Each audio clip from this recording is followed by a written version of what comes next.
Multiple lockout device. Only one device is needed to perform a variety of lockout functions.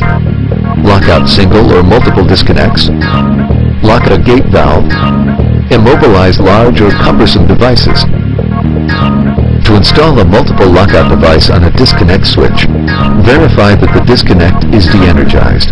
Thread the cable through the holes on each disconnect handle.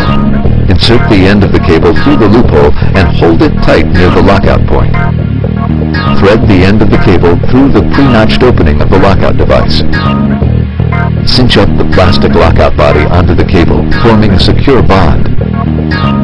Insert up to 6 padlocks and tags into the holes of the hasp.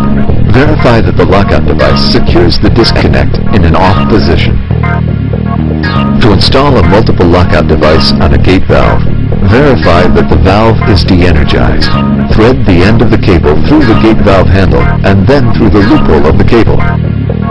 With the loophole tight against the gate valve and the lockout open, continue threading the end of the cable through the pre-notched opening of the lockout device.